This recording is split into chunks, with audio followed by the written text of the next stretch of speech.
Single mom sheltered 25 freezing bikers. The next morning, 200 bikers surrounded her cabin.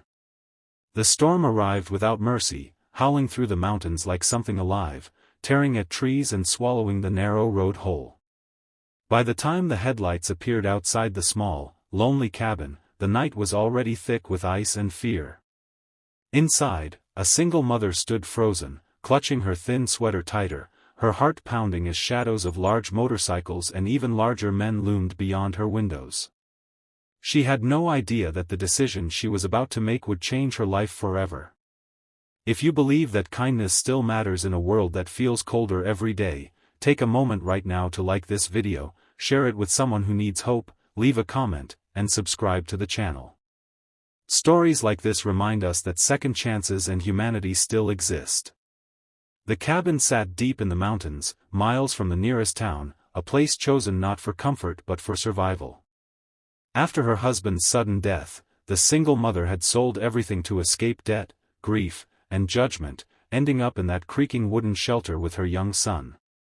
Life there was harsh.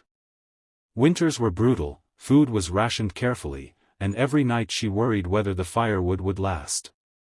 Still, the cabin gave her something priceless: safety and peace, or at least the illusion of it. That illusion shattered when the knock came. Not a polite knock, but the heavy, urgent sound of fists against wood, followed by the rumble of engines fighting to stay alive in the snow. Through the frost-covered window, she saw them clearly now. Bikers. Leather jackets stiff with ice, faces red from cold, bodies shaking as the storm worsened. There were 25 of them, stranded, lost, and freezing fast. Everything she had ever heard told her to stay quiet, to protect herself and her child. Every instinct screamed danger. But she also saw something else. Exhaustion. Desperation. Men pushed to the edge by nature itself. Her cabin was small. One room, a loft, barely enough space for her and her son. She had limited food, limited heat, limited everything. Letting them in meant risking starvation, fear, and possibly her life. Yet turning them away meant something worse. Death, slow and certain, out there in the storm.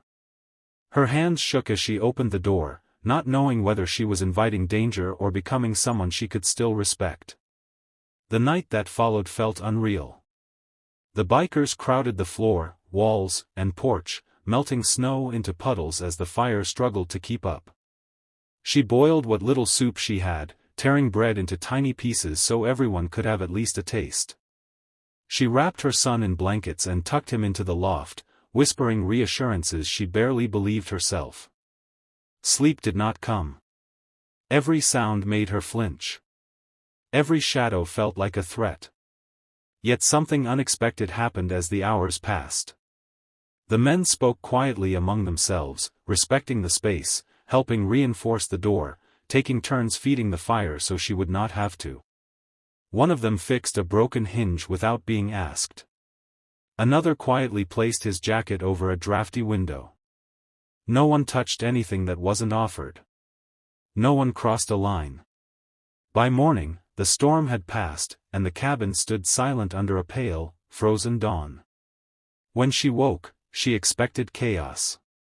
Instead, she found the bikers gone. The fire was still burning. The cabin was cleaner than before. On the table sat neatly stacked firewood, repaired tools, and a note weighed down by a smooth stone. It wasn't fancy or dramatic. It simply thanked her for saving their lives and promised she would never regret it. Relief washed over her, followed by embarrassment for ever doubting what kindness could do. She hugged her son tightly, believing the chapter was closed. She was wrong. The rumble began just after sunrise. At first, it sounded like distant thunder. Then the ground started to vibrate. She stepped onto the porch and felt her breath catch as the road below filled with motorcycles. Not 25. Not even 50. Nearly 200 bikers rode slowly toward her cabin, forming a massive, silent circle around it. Fear surged through her again, sharper than before. She grabbed her son, bracing herself for the worst. But what came was not violence. It was gratitude, multiplied. The bikers dismounted in unison, removing helmets, standing still in the cold like soldiers paying respect. These were men from different chapters, different towns, drawn together by one story that had spread overnight. A single mom. A tiny cabin. A storm that should have killed them. And a woman who chose mercy over fear. They brought supplies, generators, firewood stacked higher than her roof, food that would last months, warm clothes for her child, and envelopes she tried to refuse but couldn't.